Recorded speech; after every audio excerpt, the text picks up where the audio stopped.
I'll never forget this morning I stepped outside and saw my fence lying in splinters wood, scattered like broken matchsticks across the dirt. My herd of 200 bison was gone, hooves carving wild trails into the horizon, and in that instant, I knew this wasn't an accident. This was sabotage, and I knew exactly who was behind it.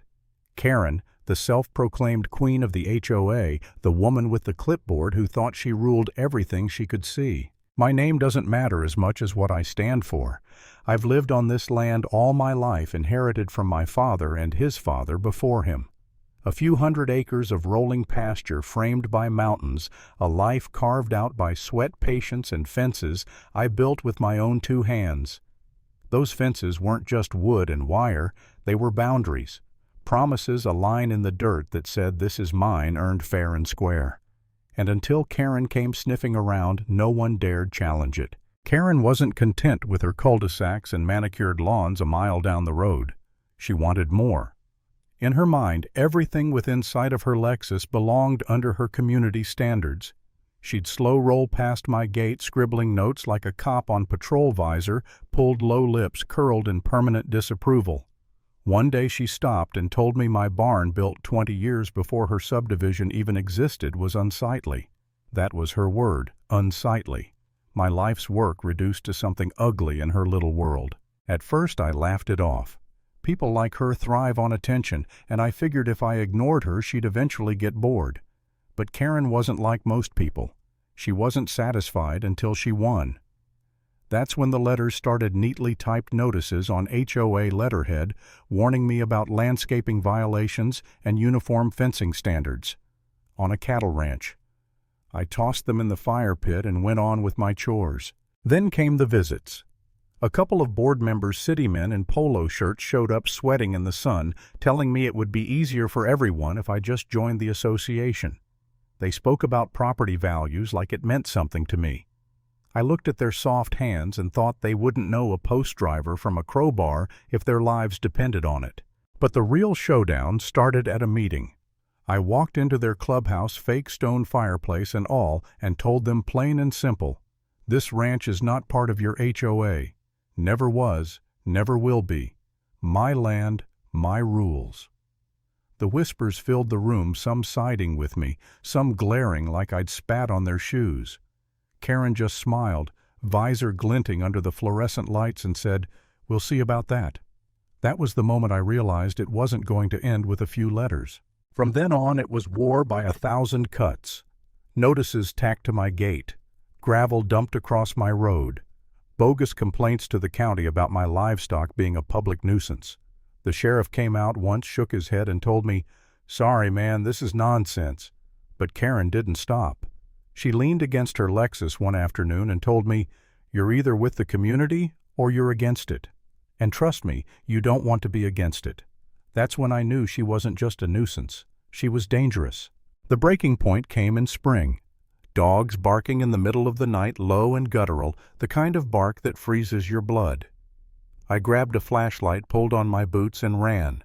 The beam swept across my pasture and my stomach dropped. My fence wasn't just broken, it was gutted.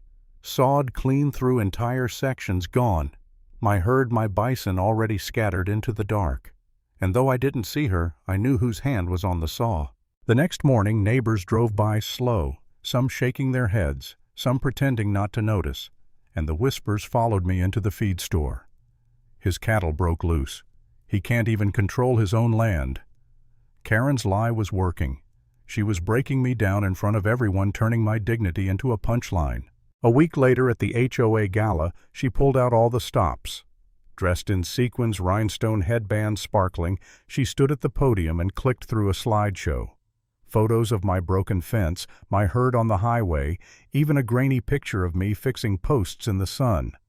The room murmured, some gasping, some laughing under their breath. Karen beamed like she'd won an election. I stepped forward and told her she cut my fence, that she set me up. She laughed in my face. The crowd didn't believe me. That night, walking out of that hall, I felt something I hadn't felt in years: humiliation. The kind that seeps into your bones and makes you wonder if you're the fool after all. For a moment I thought about giving in, selling off, moving away, leaving the fight to rot with her clipboard. Maybe she was right. Maybe I was the stubborn idiot clinging to the past. But then I looked at my herd, restless and massive under the moonlight, and I realized I wasn't powerless. Not yet. Those bison weren't just livestock, they were strength raw and unstoppable. And if Karen wanted to humiliate me in front of the community, maybe it was time I gave her a show she'd never forget. That's when the plan took root. Wild, reckless, dangerous, but mine. I oiled the hinges on the gate, spread feed close to the fence line, watched the herd cluster near it, night after night. I drove past the HOA office, noted the slope of the ground, the flimsy walls, the parking lot lined with hedges. Once a month they all gathered there, Karen presiding like a queen. If timing lined up, if I opened the gate just right, well, let's just say there are some forces even a clipboard can't control. The night came on a Thursday. I could hear voices across the field, the hum of cars in the lot, Karen's shrill tone cutting through the evening air. 200 bison shifted behind me, the ground trembling beneath their hooves. I leaned on the post, whispered, "Tonight we show them what community really looks like." Then I pulled the latch. The surge was instant. A roar of hooves like rolling thunder dust exploding into the night. They charged down the slope, horns catching the moonlight, shoulders crashing together. Alarms shrieked. Cars rocked, hedges flattened. Through the glowing windows of the office I saw Karen mid-sentence, mouth open, as the first bison slammed into the lot. Glass shattered. Papers flew. People screamed. Karen scrambled, dropping her clipboard, arms flailing as she tried to herd people toward the exits, but the exits were already blocked. Bison circled the lot, smashing flower beds, toppling light poles. One bull rammed through the wall, horns bursting into the meeting room. Karen shrieked, stumbling backward into a potted plant, crawling on her knees across the tile as her kingdom fell apart. I stood at the edge of the lot, arms crossed, watching. For weeks she'd paraded my humiliation. Now her office was rubble, her power reduced to dust. And when she spotted me through the chaos, I raised a hand in a little salute. That's when I saw it, the first crack in her confidence. Her eyes wide, lips trembling. For the first time, Karen realized she wasn't in control.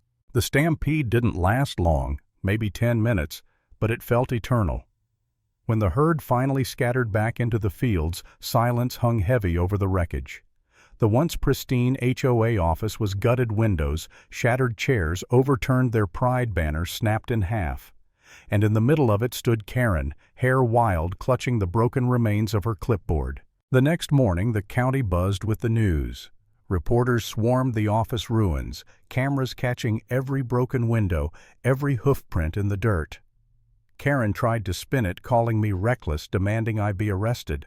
But when the reporters pressed her about her lack of jurisdiction, about rumors of my fence being cut, she stammered. Her polished speeches crumbled into noise.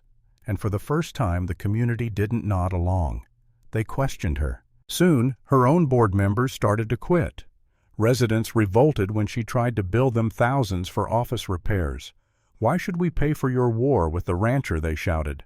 Her empire cracked piece by piece while I stayed silent on my porch watching it collapse on its own. But the real nail in the coffin came from the county records. My family deed went back over a century, and tucked inside was a little surprise: the very acre her precious HOA office sat on was mine. Always had been. I walked into that office, dropped the papers on the desk, and told her she had 30 days to vacate. She grabbed the documents, with shaking hands tried to laugh it off, but the color drained from her face as the truth sank in. Her office, her throne, her power base, it was all built on borrowed land. 30 days later, I watched the trucks haul out filing cabinets, folding chairs, boxes of shredded notices. Karen stood in the doorway, visor low, clutching her clipboard like it could still save her. She spat words at me, threats, promises of revenge, but her voice trembled. Her shoulders slumped. She walked away alone, heels clicking against cracked pavement, and the sound faded into silence. That was the last time I saw her as queen of anything. My fence stood tall again. My herd grazed in peace. And the hollow shell of her office remained a monument to arrogance colliding with truth. The lesson power built on fear and paper rules will always crumble against grit, patience, and the will to defend what's yours.